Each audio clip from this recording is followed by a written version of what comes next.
My name is Mercy. I am from New Delhi. I am a homemaker. Okay, അത്ര പറഞ്ഞാൽ മതി. അപ്പോൾ ഇനി നിങ്ങൾ വേറെ ആളെ ഫോണിൽ വിളിക്കുമ്പോൾ അയാളോട് ചോദിക്കാനുള്ള സെൻറ്റൻസും കൂടെ പഠിച്ചു വെക്കണം. നിങ്ങളെക്കുറിച്ച് ആദ്യം ഇപ്പോൾ പറഞ്ഞ പോലെ ഇൻട്രൊഡക്ഷൻ കൊടുത്തതിന് ശേഷം മറ്റേ ആളോട് ചോദിക്കണം, can you introduce your self എന്ന് ചോദിക്കണം. Okay,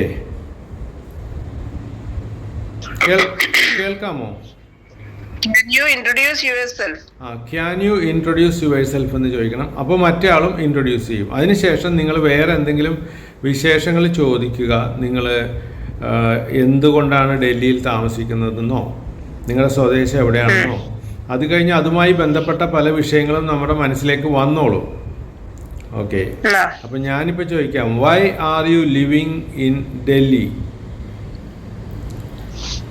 Because my husband is working in Delhi. Okay, then where is your native place? My native place is in Mavelikara. Mavelikara. So ഇനിയിപ്പോൾ ഞാൻ നിങ്ങളോട് ചോദിച്ചു, നിങ്ങൾ ഡൽഹിയിലാണെന്ന് മനസ്സിലായി, സ്വദേശം മാവേലിക്കരയാണെന്ന് മനസ്സിലായി കഴിഞ്ഞാൽ പിന്നെ അതുമായിട്ട് ബന്ധപ്പെട്ട ധാരാളം ചോദ്യങ്ങൾ നമുക്ക് ചോദിക്കാൻ കിട്ടും. അത് നമ്മുടെ മനസ്സിൽ ഭാവനയിൽ ക്വസ്റ്റ്യൻസ് ഉണ്ടാക്കിയെടുക്കണം. അല്ലാതെ നമുക്ക് ആരും ക്വസ്റ്റ്യൻസ് കൊണ്ടുവന്ന് തരുമൊന്നുമില്ല. പിന്നെ ഇപ്പോൾ ഞാനൊരു ബുക്ക് കാണിച്ചു തരാം. ഒരു സ്പോക്കൺ ഇംഗ്ലീഷ് എന്ന് പറഞ്ഞൊരു ബുക്ക് ഉണ്ട്. ഇതിൽ കുറേ സെൻറ്റൻസുകൾ കിട്ടും, ധാരാളം സ്പോക്കൺ ഇംഗ്ലീഷ് ബുക്കുകൾ കിട്ടും. അതിൻ്റെ അകത്ത് നിങ്ങൾ ഒരാളെ പരിചയപ്പെടുമ്പോഴോ, റെയിൽവേ സ്റ്റേഷനിൽ പോകുമ്പോൾ, എയർപോർട്ടിൽ പോകുമ്പോൾ, ഡോക്ടറെ കാണാൻ പോകുമ്പോൾ, ഹോട്ടലിൽ ഭക്ഷണം കഴിക്കാൻ പോകുമ്പോൾ, അങ്ങനെ ഒരു 100 തരം സിറ്റുവേഷനിൽ സംസാരിക്കാനുള്ള സെൻറ്റൻസുകൾ ആ ബുക്കിൽ എഴുതി വെച്ചിട്ടുണ്ട്. പക്ഷെ ഓരോ സിറ്റുവേഷനിലും 50 100 വാചകങ്ങൾ ബുക്കിൽ നിന്ന് പഠിച്ചെടുത്താൽ അത് മുഴുവനും നിങ്ങൾക്ക് ഓർത്തിരിക്കാൻ പറ്റുമോ?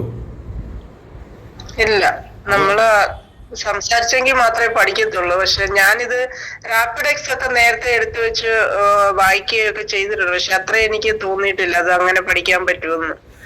സംസാരിച്ചാലേ പഠിക്കാൻ പറ്റൂ എന്നുള്ളത് എനിക്ക് മനസ്സിലായി. റാപ്പിഡെക്സിലും ഇതുപോലെ ഓരോ സിറ്റുവേഷൻസിൽ ഉപയോഗിക്കാനുള്ള സെന്റൻസുകൾ കൊടുത്തിട്ടുണ്ട്. ഈ റാപ്പിഡെക്സ് പുസ്തകം ഞാൻ സ്കൂളിൽ പഠിക്കുന്ന കാലം തുടങ്ങി ഞാൻ കണ്ടിട്ടുള്ളതാണ്. എനിക്കിപ്പോൾ 67 വയസ്സായി. ഞാൻ 10 15 വയസ്സായ കാലം തുടങ്ങി റാപ്പിഡെക്സ് പുസ്തകം കാണുന്നുണ്ട്. നല്ല കനം കൂടിയൊരു ബുക്കാണ്, നീളവും വീതിയും വളരെ കൂടുതലായിട്ടുള്ള വലിയൊരു ബുക്കാണത്.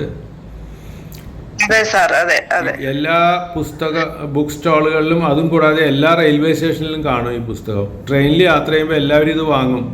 ഇവിടുന്ന് കേരളത്തിൽ നിന്ന് ഡൽഹി വരെ പോകുമ്പോഴത്തേക്ക് ആ സമയം കൊണ്ട് ഇംഗ്ലീഷ് പഠിക്കാമെന്ന് കരുതി എല്ലാവരും റാപ്പിഡെക്സ് വാങ്ങുന്ന ഒരു കാലഘട്ടം ഉണ്ടായിരുന്നു. അതുകൊണ്ട് പഠിക്കാൻ പറ്റത്തില്ല സാർ. ഞാനും വായിച്ചു നോക്കിയിട്ടുള്ളതാ. ഞാനും കുറെ നാളത് എഴുതി പഠിച്ചു നോക്കി, പക്ഷെ പറ്റത്തില്ല. നമ്മൾ സംസാരിച്ചെങ്കിൽ മാത്രമേ പഠിക്കാൻ പറ്റൂ എന്നുള്ള സാറിന്റെ വീഡിയോ കണ്ടപ്പോഴെനിക്ക് മനസ്സിലായി. പ്രത്യേകിച്ച് വീഡിയോസ് ഒക്കെ ഞാൻ ഒത്തിരിയും എപ്പോഴും എടുത്തു വെച്ച് കാണാറുണ്ട് അതൊക്കെ. അപ്പോൾ ഈ റാപ്പിഡെക്സ് പുസ്തകത്തിൽ ഓരോ സിറ്റുവേഷനിലും ഉപയോഗിക്കാനുള്ള ധാരാളം സെൻറ്റൻസുകൾ തന്നിട്ട് നമുക്ക് ഈ പുസ്തകം കിട്ടിയിട്ട് 40 50 60 കൊല്ലം മുൻപ് കിട്ടിയ പുസ്തകമാണ്. എന്നിട്ടും ആ പുസ്തകം വായിച്ച് ഒരാളും ഇതുവരെ ഇംഗ്ലീഷ് സംസാരിക്കാനുള്ള കഴിവ് ഉണ്ടാക്കിയിട്ടില്ലെന്നാണ് എൻ്റെ ഒരു നിഗമനം. അതെ സാർ, അതെ, കറക്റ്റ് സാർ പറഞ്ഞ സത്യം. അതെ.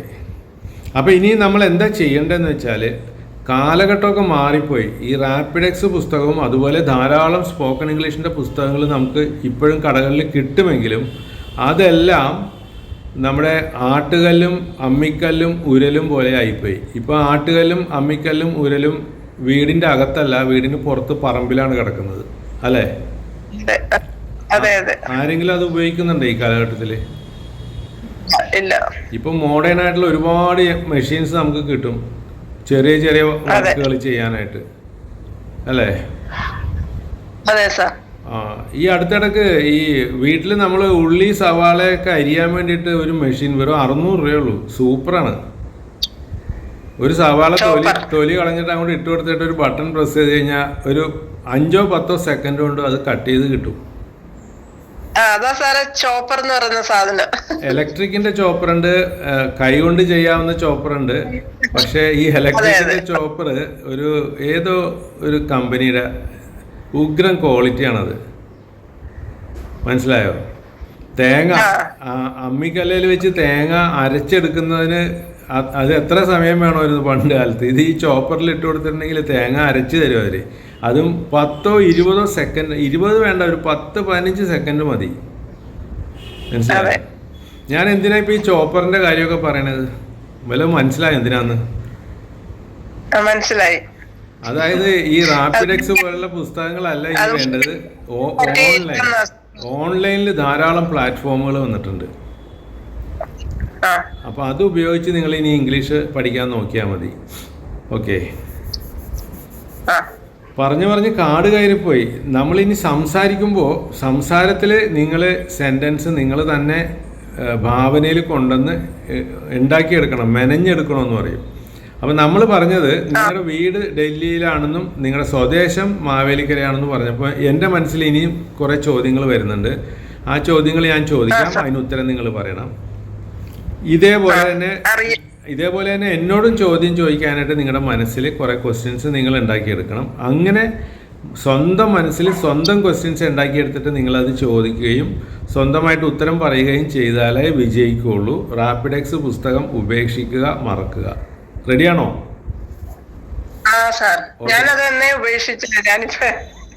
അത് നോക്കാറില്ല. അപ്പൊ ഇപ്പൊ നമുക്ക് സംസാരിച്ചു നോക്കാം. നിങ്ങൾ ഡൽഹിയിലാണെന്ന് പറഞ്ഞു. നിങ്ങൾ എങ്ങനെയാണ് സാധാരണ ഡൽഹിയിലേക്ക് യാത്ര ചെയ്യുന്നതെന്ന് ഞാനൊരു ചോദ്യം ചോദിക്കാം ഇംഗ്ലീഷിൽ. അതിന് മറുപടി നിങ്ങൾ ഇംഗ്ലീഷിൽ പറയാൻ ശ്രമിക്കണം. Okay, how do you travel from Mavelikara to Delhi? ഇത് എനിക്ക് നിങ്ങൾ മാവേലിക്കരയിൽ നിന്ന് ഡൽഹിയിലേക്ക് പോകുന്നത് എങ്ങനെയാണെന്ന് എനിക്ക് അറിയേണ്ട ഒരു ആവശ്യമില്ല. പക്ഷേ നിങ്ങളെ കൊണ്ട് കുറേ സെൻറ്റൻസുകൾ പറയിപ്പിക്കാൻ വേണ്ടി ഞാൻ ചോദിക്കുന്നതാണ്. അതുകൊണ്ട് my question, I will repeat my question. How do you travel from Mavelikara to Delhi? I travelled Mavelikara to Delhi by train. Okay, ഒന്നുകൂടെ പറയാമോ ഈ ആൻസർ? അവിടെ ഒരു മിസ്റ്റേക്ക് ഉണ്ട്, അത് ഞാൻ കാണിച്ചു തരാം. I traveled by train. I traveled by train. Okay, I traveled by train അല്ലെങ്കിൽ I traveled from Mavelikara to Delhi by train അങ്ങനെയും പറയാം. ചെറുതായിട്ടും പറയാം, സെക്കൻഡ്സ് വലുതാക്കിയും പറയാം. പക്ഷേ ഇവിടെ ഒരു മിസ്റ്റേക്ക് ഉണ്ടായിരുന്നത് I traveled എന്നല്ല പറയേണ്ടത്. നിങ്ങൾ സാധാരണ 30 കൊല്ലം ഡൽഹിയിൽ താമസിക്കുന്ന ആൾ 30-ലധികം പ്രാവശ്യം പോയിട്ടുണ്ടാവും. അപ്പോൾ ഓരോ പ്രാവശ്യവും പതിവായിട്ട് നിങ്ങൾ ഡൽഹിയിലേക്ക് പോകുന്നത് എങ്ങനെയാണെന്നാണ് ചോദ്യം. ആ ചോദ്യം ഇങ്ങനെയാണ്, how do you go to Delhi from Mavelikara? അല്ലെങ്കിൽ how do you travel from Mavelikara to Delhi എന്ന് ചോദിച്ചാൽ പതിവായിട്ട് നിങ്ങൾ ചെയ്യുന്ന കാര്യമാണെങ്കിൽ ഐ ട്രാവൽഡ് എന്ന് പറയാൻ പാടില്ല. I travel by train from Mavelikara to Delhi എന്നാണ് പറയേണ്ടത്. ഐ ട്രാവൽ എന്നുള്ളതാണ് തിരുത്താനുള്ളത്.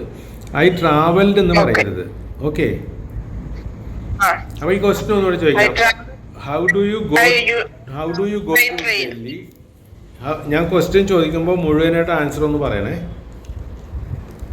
How do you go from Mavelikara to Delhi? I travel Mavelikara to Delhi by train. ഒന്നുകൂടെ പറയാമോ? I travel Mavelikara to Delhi by train. ഇപ്പം അത് ശരിയായി. അപ്പോൾ നേരത്തെ നിങ്ങൾ ട്രാവൽഡ് എന്ന് പറഞ്ഞു, അതല്ല, പതിവായിട്ട് ചെയ്യുന്ന കാര്യത്തിനാണെങ്കിൽ ഐ ട്രാവൽ എന്നാണ് പറയേണ്ടത്. ഇനി നിങ്ങൾ നേരത്തെ പറഞ്ഞ ആ ആൻസർ ഐ ട്രാവൽഡ് എന്ന് പറയുന്നതിലും തെറ്റൊന്നുമില്ല. പക്ഷെ അത് വേറെ ചില സന്ദർഭങ്ങളിലാണ് അത് ഉപയോഗിക്കേണ്ടത്. ഉദാഹരണത്തിന്, നിങ്ങൾ കഴിഞ്ഞ ആഴ്ച മാവേലിക്കരയിൽ നിന്ന് ഡൽഹിയിലേക്ക് പോയി എന്ന് എന്നോട് പറയുമ്പോൾ ഞാൻ ചോദിക്കും ഹൗ ഡിഡ് യു ഗോ എന്ന്. നിങ്ങൾ എങ്ങനെ മാവേലിക്കരയിൽ നിന്ന് ഡൽഹിയിലേക്ക് പോയി എന്ന് ചോദ്യം. ആ ചോദ്യത്തിനൊരു വ്യത്യാസമുണ്ട്. ആദ്യം ചോദിച്ച ചോദ്യം ഹൗ ഡു യു ഗോ എന്നാണ്. അതായത് പതിവായിട്ട് നിങ്ങൾ എങ്ങനെ പോകുന്നു എന്നറിയാനാണ് ഹൗ ഡു യു ഗോ. ഇത് കഴിഞ്ഞ ആഴ്ച നിങ്ങൾ യാത്ര ചെയ്തത് എങ്ങനെയാണെന്ന് അറിയാൻ how did you travel from Mavelikara to Delhi എന്നാണ് ക്വസ്റ്റ്യൻ. ആ ക്വസ്റ്റ്യൻ തമ്മിൽ വ്യത്യാസം മനസ്സിലായില്ലേ? How do you, how did you. ആ ഒരു വ്യത്യാസം പിടികിട്ടിയോ? മനസ്സിലായി. ഓക്കെ, അങ്ങനെയാണെങ്കിൽ ലാസ്റ്റ് വീക്കിൽ നിങ്ങൾ യാത്ര ചെയ്തു എന്നൊന്ന് മനസ്സിൽ ഒന്ന് ഭാവനയിൽ കൊണ്ടുവരണം. എന്നിട്ട് ഞാൻ ചോദിക്കും how did you travel from Mavelikara to Delhi? അതിൻ്റെ ഉത്തരം പറയാമോ? Last week I traveled by train. കറക്റ്റാണ്, ഇപ്പോൾ പറഞ്ഞത് കറക്റ്റായിട്ട് പറഞ്ഞു. ലാസ്റ്റ് വീക്കിലത്തെ കാര്യമാണ് പറയുന്നത്. അപ്പോൾ ലാസ്റ്റ് വീക്കിൽ ട്രാവൽഡ് എന്നാണ് പറയേണ്ടത്. നിങ്ങളത് കൃത്യമായിട്ട് പറഞ്ഞു. അപ്പോൾ പതിവായിട്ട് ചെയ്യുന്നതിന് ഐ ട്രാവൽ എന്ന് വേണം പറയാൻ. ഈ അടുത്തയിടെ ചെയ്ത കാര്യത്തിന് ഐ ട്രാവൽഡ് എന്ന് വേണം പറയാൻ. ഓക്കെ. ഇനി അപ്പോൾ ഇത് നിങ്ങൾ പ്രസന്റ് ടെൻസും പാസ്റ്റ് ടെൻസും ആണ് ഈ പറഞ്ഞത്, മനസ്സിലായോ? ഐ ഗോ ടു ഡൽഹി എന്നുള്ളത് അത് സിമ്പിൾ ഒരു പ്രസന്റ് ആണ്. ഈ ഗ്രാമറിൽ 12 ടെൻസ് ഉണ്ടെന്ന് പറയുന്നുണ്ട്. അതിൽ ഇത് ഏത് ടെൻസാണെന്ന് നോക്കി സമയം കളയണ്ട. ഏതായാലും സിമ്പിൾ പ്രസന്റ് ആണ് ആദ്യം പറഞ്ഞത്, ഐ ഗോ ടു ഡൽഹി എന്ന് പറയാൻ. പിന്നെ ഐ വെൻറ്റ് ടു ഡൽഹി എന്ന് പറയുമ്പോൾ കഴിഞ്ഞു പോയ സംഭവമാണ്, അത് പാസ്റ്റ് ആണ്. ഓക്കെ. ഇനി ഇതിൻ്റെ ഒരു ഫ്യൂച്ചറും കൂടി അങ്ങോട്ട് പറഞ്ഞേക്കാം. നിങ്ങൾ അടുത്ത ആഴ്ച മാവേലിക്കരയിൽ നിന്ന് ഡൽഹിയിലേക്ക് പോകും എന്ന് മനസ്സിൽ ഒന്ന് ഭാവനയിൽ കൊണ്ടുവരിക. അങ്ങനെ നിങ്ങൾ എന്നോട് പറയുന്നു അടുത്ത ആഴ്ച നിങ്ങൾ ഡൽഹിക്ക് പോകും എന്ന് ചോദിക്കുമ്പോൾ ഞാൻ ചോദിക്കും how will you go to Delhi, അല്ലെങ്കിൽ how will you travel to Delhi എന്ന് ഞാൻ ചോദിക്കും. കാരണം നിങ്ങളിത് പറയുന്നത് ഇന്നാണ്, നിങ്ങൾ പോകാൻ പോകുന്നത് അടുത്ത ആഴ്ചയിലാണ്. അടുത്ത ആഴ്ചയിൽ പോകുന്നതിന് ഞാൻ ഫ്യൂച്ചറിനെ കുറിച്ചൊരു ചോദ്യം ചോദിക്കുമ്പോൾ ആ സെൻറ്റൻസിൽ ഞാൻ വില്ല് ചേർത്തിട്ടുണ്ട്. How will you go to Delhi എന്നാണ് ചോദ്യം. അതിന്റെ ആൻസർ ഒന്ന് പറയാമോ? I will go to Delhi by train next week. Correct ആണ്, ആൻസർ കറക്റ്റായി. ഐ വിൽ, ആ വില്ല് ചേർത്തു, ഐ വിൽ ഗോ എന്ന് പറഞ്ഞു. ഇനി ഇതിൻ്റെ ഈ ഗ്രാമറിൻ്റെ എല്ലാ ആസ്പെക്റ്റുകളും കൂടെ പറയാൻ പോയി കഴിഞ്ഞാൽ നമുക്ക് കൺഫ്യൂഷൻ വരും. അതുകൊണ്ട് ഞാൻ എല്ലാം കൂടെ പറയുന്നില്ല, മനസ്സിലായോ? അപ്പോൾ പ്രസന്റ് ടെൻസും പാസ്റ്റ് ടെൻസും ഫ്യൂച്ചറിലും 3 കാര്യങ്ങൾ നിങ്ങൾ പറഞ്ഞു ഡൽഹിയിലേക്ക് പോകുന്നതിനെ കുറിച്ച്. അപ്പോൾ 3 കാര്യങ്ങൾ പറയാൻ വേണ്ടി നമ്മൾ ഏതാണ്ടും 10 മിനിറ്റ് സമയമെടുത്തു. അത് സാരമില്ല, ഇത് മനസ്സിൽ ഉറച്ചില്ലേ 3 ടെൻസുകൾ. ഓക്കെ. ഇനി എന്നോട് എന്തെങ്കിലും ഒരു ചോദ്യം ചോദിക്കാൻ മനസ്സിൽ തോന്നുന്നുണ്ടോ? അങ്ങനെ മനസ്സിൽ ഈ തോന്നൽ വരുത്തണം. നമ്മുടെ മനസ്സിൽ ക്വസ്റ്റ്യൻ നമ്മൾ തന്നെ ഭാവനയിൽ കൊണ്ടുവന്ന് ക്വസ്റ്റ്യൻസ് ഉണ്ടാക്കിയെടുക്കണം. എന്നാലാണ് മറ്റുള്ള വ്യക്തികളുമായിട്ട് നമുക്ക് സംസാരിക്കാൻ കഴിയുന്നത്. അപ്പോൾ എന്തെങ്കിലും ഒരു ക്വസ്റ്റ്യൻ ഭാവനയിൽ കൊണ്ടുവരാമോ?